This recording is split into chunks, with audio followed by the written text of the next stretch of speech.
Potom po večeri vzal kalich, dobrorečil, dával im a riekol: Píte z neho všetci. Tento kalich je nová zmluva v mojej krvi, ktorá sa vylieva za vás a za mnohých na odpustenie hriechov. To čiňte, kedykoľvek budete piť, na moju pamiatku. Hovorím vám, že nikdy viac nebudem piť z tohto vínneho plodu až do dňa, keď ho budem piť s vami nový v kráľovstve svojho Otca. Ježiš pozná svojho zradcu. A keď jedli, riekol: Veru, veru, vám hovorím, jeden z vás ma zradí. Zarmútili sa veľmi a začali sa ho radom spytovať: Či som to ja, Pane? Odpovedal: Kto omočil so mnou ruku v mise, ten ma zradí. Syn človeka ide, ako je o ňom napísané, ale beda človeku, ktorý zrádza syna človeka. Lepšie by mu bolo, keby sa nebol narodil. Aj Judáš, ktorý ho zrádzal, povedal: Či som to ja, majstre? Odvetil mu: Ty si povedal. Judáš hneď vyšiel a bola noc. Keď vyšiel, riekol Ježiš: Teraz je oslávený Syn človeka a Boh je oslávený v ňom. A keď je Boh oslávený v ňom, aj Boh oslávi jeho v sebe a hneď ho oslávi. Deti, ešte máličko som s vami. Budete ma hľadať, ale ako som Židom povedal, aj vám hovorím teraz. Kam ja idem, tam vy nemôžete prísť. Nové prikázanie vám dávam, aby ste sa vzájomne milovali. Ako som vás ja miloval, aby ste sa aj vy vzájomne milovali. Podľa toho poznajúc všetci, že ste moji učeníci, keď sa budete vzájomne milovať.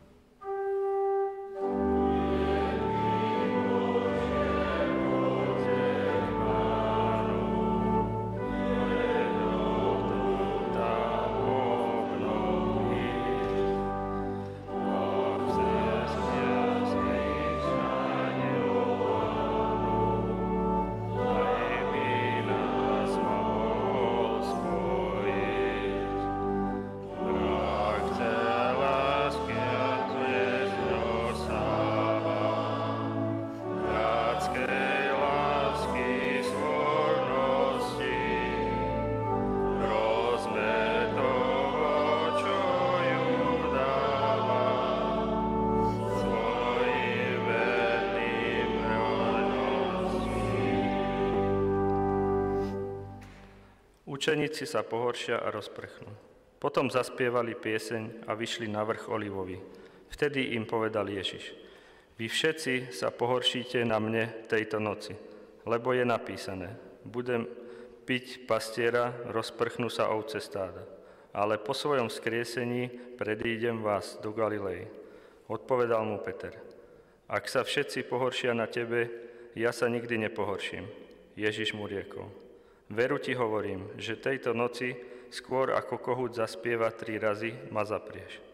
Odpovedal mu Peter: A čo by som aj umrieť mal s tebou, nikdy ťa nezapriem. Podobne hovorili aj všetci učeníci. Getsemane. Potom prišiel Ježiš s učeníkmi za potok Kedron na miesto, ktoré sa menovalo Getsemane, kde bola záhrada. Vošiel do nej on a jeho učeníci. To miesto poznal aj Judáš, jeho zradca, lebo Ježiš často chodieval tam s učeníkmi. Keď prišli na miesto, riekol učeníkom: Sadnite si tuto, kým odídem a pomodlím sa tamto. Modlite sa, aby ste neprišli do pokušenia. Vzal so sebou Petra a oboch synov Zebedeových, Jakuba a Jána, začal sa rmútiť a cítiť úzkosť. I riekol im: Veľmi smutná je mi duša až na smrť. Zostaňte tu a bdejte so mnou. Na to podišiel trochu, padol na kolená a modlil sa takto: Abba, Otče, tebe je všetko možné. Ak chceš, odvráť odo mňa tento kalich. Avšak nie je, ako ja chcem, ale ako ty. Nech sa stane tvoja vôľa. Potom prišiel k učeníkom a našiel ich spať. I riekol Petrovi: Či ste nemohli bdieť so mnou ani hodinku?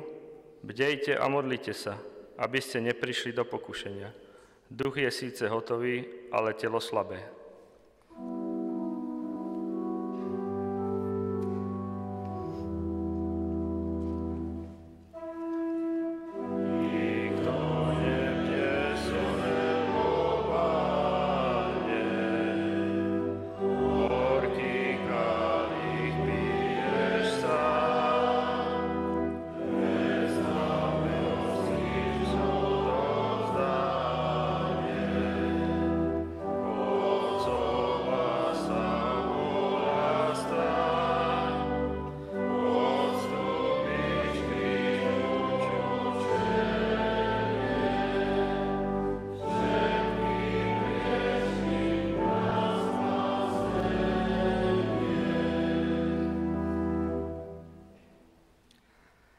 Hodina zajatia. A zase odišiel a druhý raz sa modlil takto. Oče môj, ak ma tento kalich nemôže minúť a musím ho vypiť, nech sa stane tvoja vôľa. Keď sa vrátil, zase ich našiel spať, lebo ich oči boli unavené a nevedeli, čo mu odpovedať. Nechal ich teda a opäť odišiel a modlil sa tretí raz tými istými slovami. Tu ukázal sa mu anjel z neba a posilňoval ho. Keď vstal od modlitby a prišiel k učeníkom, našiel ich zase spať unavených zármutkom a povedal im: A vy len spíte a odpočívate. Dosť. Prišla hodina, Syna človeka vydávajú hriešnikom do rúk. Vstaňte, poďme. Aj hľa, priblížil sa môj zradca. Ešte hovoril a hľa, prišiel Judáš, jeden z 12, a s ním veľký zástup od veľkňazov a starších ľudu s mečmi a kýjmi.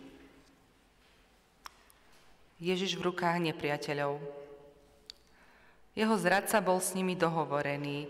Povedal im totiž: Ktorého poboskám, ten je. Toho chyťte a spoľahlivo odvedte. Keď teda prišiel, hneď pristúpil k Ježišovi a povedal: Buď pozdravený, majstre, a poboskal ho. Ježiš mu riekol: Priateľ môj, čo si prišiel? Judáš, boskom zrádzaš Syna človeka?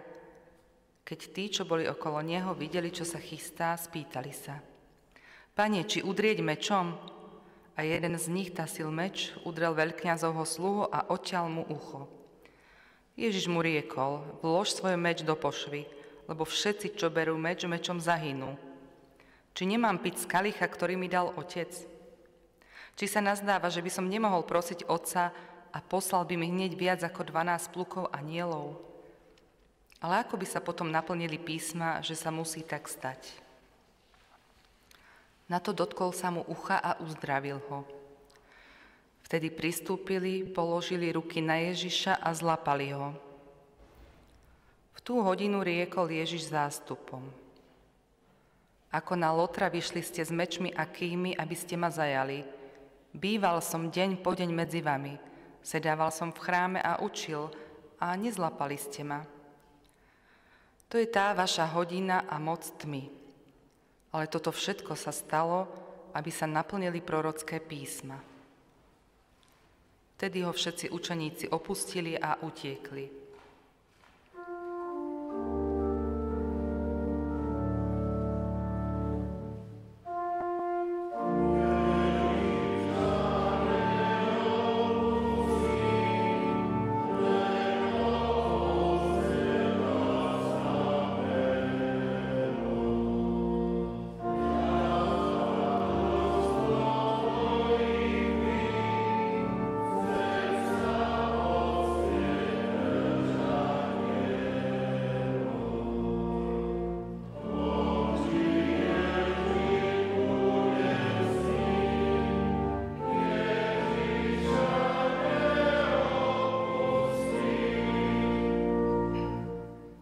Výsluch pred Annášom a Kajfášom. Keď zlapali Ježiša, poviazali ho a viedli najprv k Annášovi, bol totiž tesťom Kajfášovi, ktorý bol tohto roku veľkňazom. A veľkňaz vypytoval sa Ježiša a jeho učeníkov a na jeho učenie. Ježiš mu odpovedal: Ja som verejne hovoril svetu. Vždy som učil v synagóge a v chráme, kde sa schádzali všetci Židia. A nič som nehovoril tajne. Čo sa spýtuješ mňa? Spýtaj sa tých, ktorí počuli, čo som hovoril. Oni vedia, čo som hovoril. Ako to povedal, jeden zo strážcov, ktorý tam stál, udrel Ježiša po tvári a povedal: Či tak odpovedáš veľkňazovi? Ježiš mu odpovedal: Ak som zle hovoril, vydaj svedectvo o zlom. Ak dobre, prečo ma biješ? Na toho Anáš poslal poviazaného k veľkňazovi Kajfášovi, kde boli zhromaždení zákonníci a starší. Peter ho nasledoval zďaleka až po dvor veľkňazov. Vošiel dnu a sadol si medzi sluhov, aby videl koniec. Veľkňazi však a celá rada hľadali falošné svedectvo proti Ježišovi, ako ho usmrtiť, ale nenašli. Ani keď prišlo mnoho falošných svedkov. Konečne prišli dvaja a povedali: Tento povedal: Môžem zboriť chrám Boží, rukami postavený a za 3 dní vybudovať iný. Nie rukami postavený. Tu vstal veľkňaz a povedal: Nič neodpovedáš na to, čo títo svedčia proti tebe? Ale Ježiš mlčal. Povedal mu veľkňaz: Zaprisahávam ťa na živého Boha, aby si nám povedal, či si ty Kristus, Syn Boží? Ježiš mu odpovedal: Ty si riekol, ale hovorím vám, odteraz uvidíte Syna človeka sedieť na pravici moci a prichádzať v nebeských oblakoch. Tu povedali všetci: Si teda Syn Boží? Riekol im: Vy hovoríte, že som. Vtedy si veľkňaz roztrhol rúcho a povedal: Rúhal sa. Či potrebujeme ešte svedkov? Aj hľa, teraz ste počuli jeho rúhanie. Čo o tom súdite? Odpovedali: Hoden je smrti. Potom plúvali mu do tváre, bili ho po hlave, niektorí ho palicovali hovoriac: Prorokuj, uhádni, Kriste, kto ťa udrel? Potom ho prevezali sluhovia a zauškovali ho.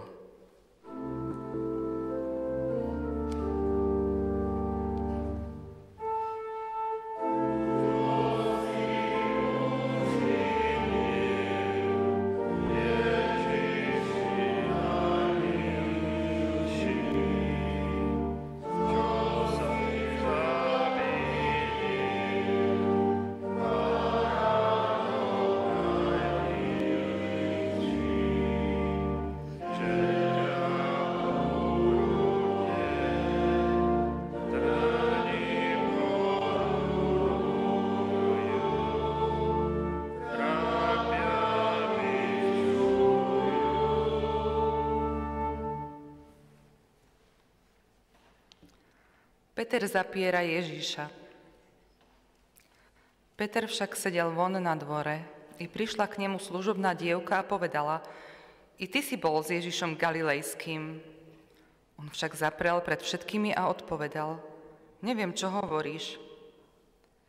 Keď vychádzal bránou, uzrela ho iná a povedala tým, čo tam boli: Aj tento bol s Ježišom Nazareckým. A zase zaprel s prísahou: Nepoznám toho človeka. Onedlho pristúpili tí, čo tam stáli, a povedali Petrovi: Veru, aj ty si z nich, veď tvoje nárečie ťa prezrádza. Ale jeden z veľkňazových sluhov, príbuzný toho, ktorému Peter oťal ucho, mu povedal: Či som ťa nevidel s ním v záhrade? Vtedy sa začal zaklínať a prisahať: Nepoznám toho človeka. A hneď kohút zaspieval. Vtedy obrátil sa Pán a pozrel na Petra. I rozpomenul sa Peter na Pánove slová: Skôr ako kohút zaspieva, 3 razy ma zaprieš. I vyšiel a žalostne zaplakal.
Judášova smrť.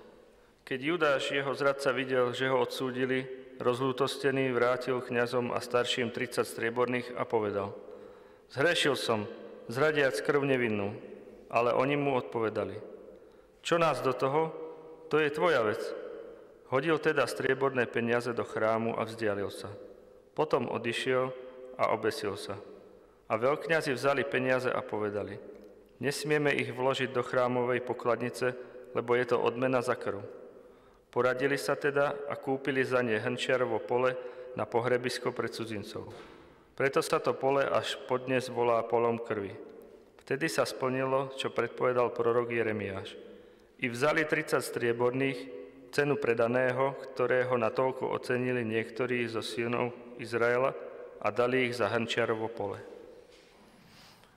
Ježiš pred Pilátom. Potom videli Ježiša od Kajfáša do vládnej budovy a vydali ho Pontskému Pilátovi vladárovi. A bolo včas ráno. Oni však nevošli do vládnej budovy, aby sa nepoškvrnili, pretože mali jesť veľkonočného baránka. Vyšiel k ním teda Pilát a povedal im: Akú žalobu máte proti tomuto človeku? Odpovedali mu takto: Keby tento nebol zločincom, neboli by sme ti ho vydali. Pilát im povedal: Vezmite ho vy a súďte podľa svojho zákona. Odpovedali mu Židia: Nám nie je dovolené nikoho zabiť, aby sa naplnilo Ježišovo slovo, ktorým naznačil, akou smrťou mal umrieť.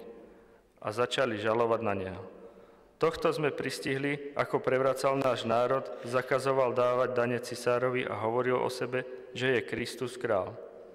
Pilát vošiel teda zase do vládnej budovy a zavolajúci Ježiša povedal: Ty si král židovský? Odpovedal mu Ježiš: Hovoríš to sám od seba a či ti to iní povedali o mne? Pilát mu odpovedal: A som ja Žid? Tvoj národ a veľkňazi mi ťa vydali. Čo si urobil?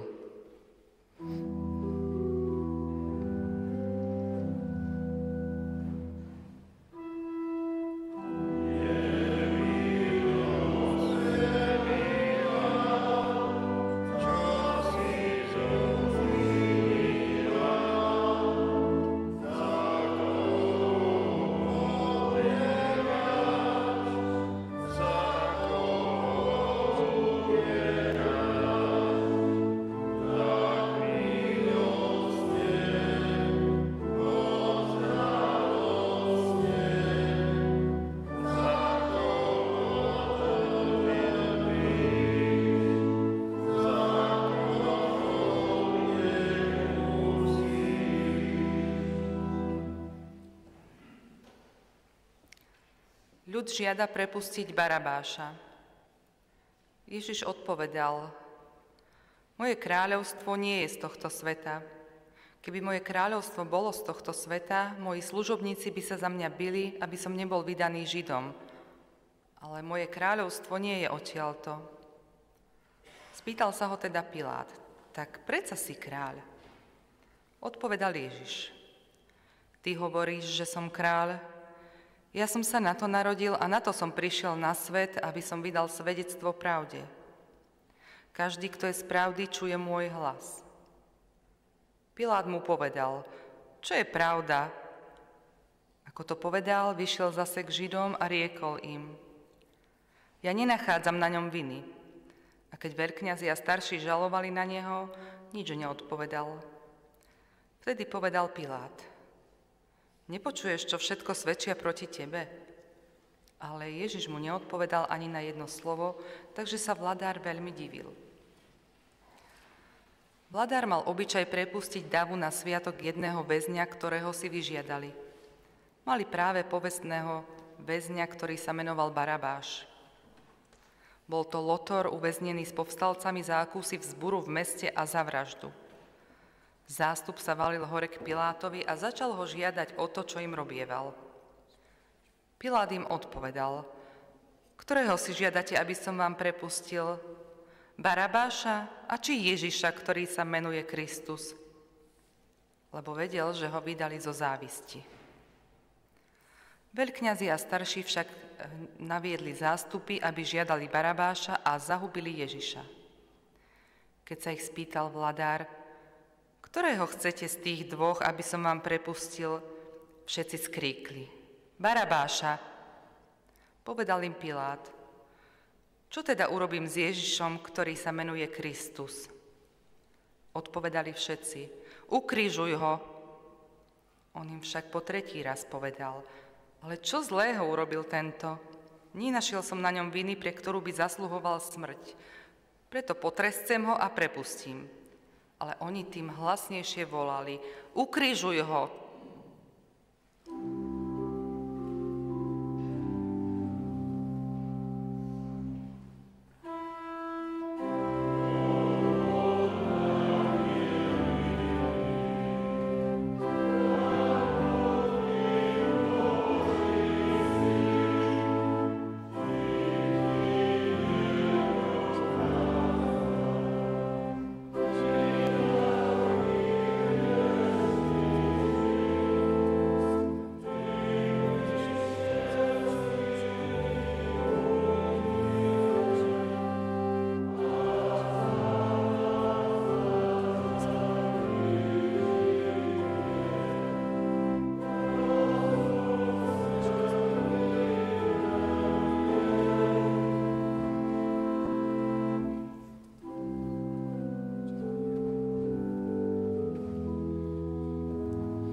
Pomodlíme sa v duchu a pravde takto. Pane Ježišu Kriste, vchádzaš do Jeruzalema ako kráľ pokoja, tichý, pokorný, no odhodlaný ísť cestou kríža.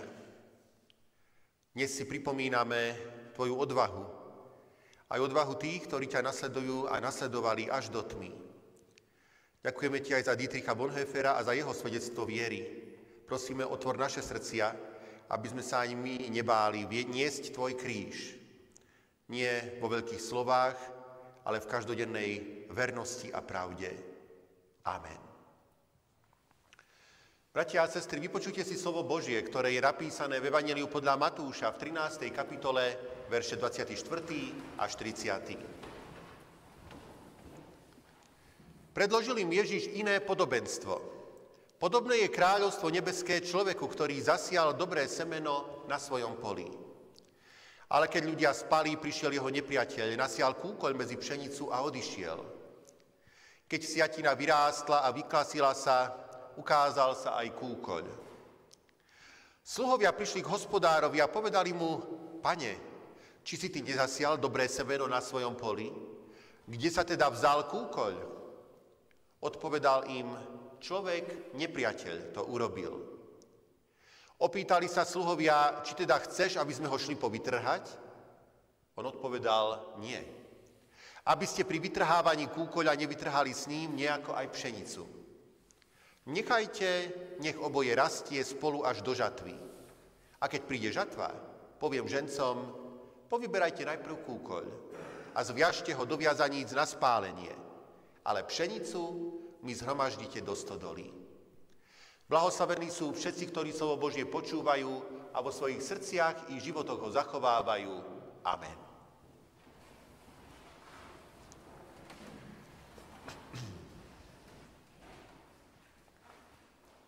Milí bratia a milé sestry, noc z 8. na 9. apríla 1945 bola strašná. Silná búrka sa prehnala nad Bavorskom. Každý bol iste rád, že môže byť v dome, v teple a v bezpečí. A predsa sa po cestičkách bavorských dedín ozývalo škrípanie bicykla. Vojak SS napriek noci a hroznej búrke šliapal do pedálov, aby doručil rozkaz o poprave. Bol to rozkaz podpísaný priamo samým Himmlerom, bez riadneho procesu. Napriek tomu, že bol mesiac pred koncom vojny a situácia nenaznačovala, že to má skončiť inak, v Nemecku už v podstate vládol len obrovský chaos, vražedná mašinéria ešte stále fungovala. A podľa logiky fanatizmu musela fungovať presne. A tým, kto bol na základe tohto rozkazu popravený v koncentračnom tábore vo Flossenbürgu, bol nemecký evanjelický farár, teológ Dietrich Bonhoeffer. Stalo sa to presne pred 80 rokmi, 9. apríla 1945. Kto to bol, bratia a sestry, Dietrich Bonhoeffer a prečo si ho chceme práve dnes na Kvetnú nedeľu pripomenúť? Dietrich Bonhoeffer sa narodil v roku 1906 a bol neskôr nemeckým evanjelickým teológom, kazateľom a odporcom nacizmu. Narodil sa v rodine významného psychiatra v Breslau, dnešnej Vroclavi, a už ako 21-ročný získal doktorát z teológie. Pôsobil ako univerzitný profesor systematickej teológie a aj ako kazateľ v Nemecku, v Španielsku, Amerike, v Londýne. No nikdy neostal len pri akademickej viere. Bol hlboko oddaný Kristovi a presvedčený, že nasledovanie Ježiša znamená aktívne žiť pre druhých. Aj vtedy, keď to bolí. Po nástupe fašizmu alebo nacizmu v Nemecku, keď sa oficiálna evanjelická cirkev v Nemecku podriadila Hitlerovi, Bonhoeffer ostro vystupoval proti antisemitizmu a štátnej manipulácii cirkvi. Pripojil sa k vyznávačskej cirkvi, k hnutiu, ktoré chcelo zostať verné evanjeliu. V roku 1939 mal aj ponuku, mohol sa zachrániť. Vycestoval do Spojených štátov amerických. Ale z poslušnosti Kristovi sa rozhodol vrátiť späť do nacistického Nemecka. A tam nie svoj kríž a tam priamo bojovať proti tomu zlu. Tajne vyučoval na podzemnom teologickom seminári, pomáhal prenasledovaným a neskôr sa zapojil aj do odboja. 5. apríla 1943 ho zatkli, neskôr po neúspešnom atentáte na Adolfa Hitlera a následnom vyšetrovaní boli zistené ďalšie skutočnosti o jeho zapojení do odboja a bolo rozhodnuté o jeho osude. Po 2 rokoch väzenia ho 9. apríla 1945 nacisti popravili. Dnes máme Kvetnú nedeľu. A keď hovoríme o Pánovi Ježišovi, ktorý vstupuje do Jeruzalema, aby priniesol obeť za všetkých ľudí, aby priniesol záchranu, zároveň myslíme na tohto človeka, ktorý neváhal život položiť za Krista. Povedal mnoho múdrych vied.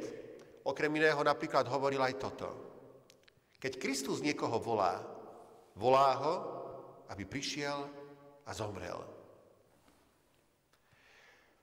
A keď dnes na neho spomíname, tak to robíme práve s podobenstvom o kúkoli medzi pšenicou, pretože toto podobenstvo pred nás kladie veľmi podobnú otázku, ktorú Bonhoeffer ku koncu svojho života tak ťažko riešil.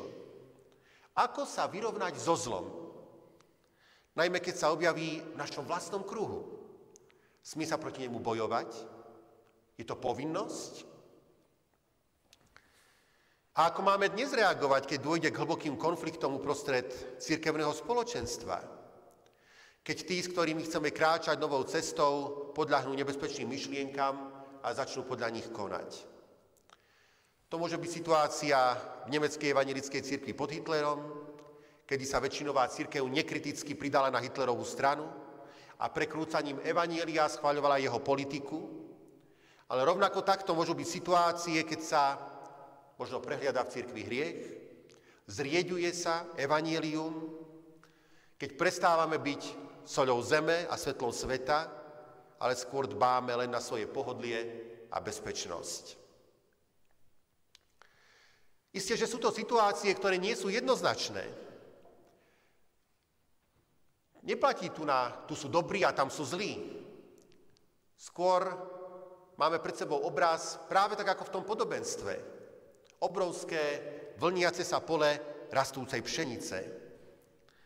A keď sa zdá, že panuje jednota a pokoj, zrazu pri bližšom pohľade sa objavuje nebezpečný kúkoľ. Ježiš hovorí presne a obrazne.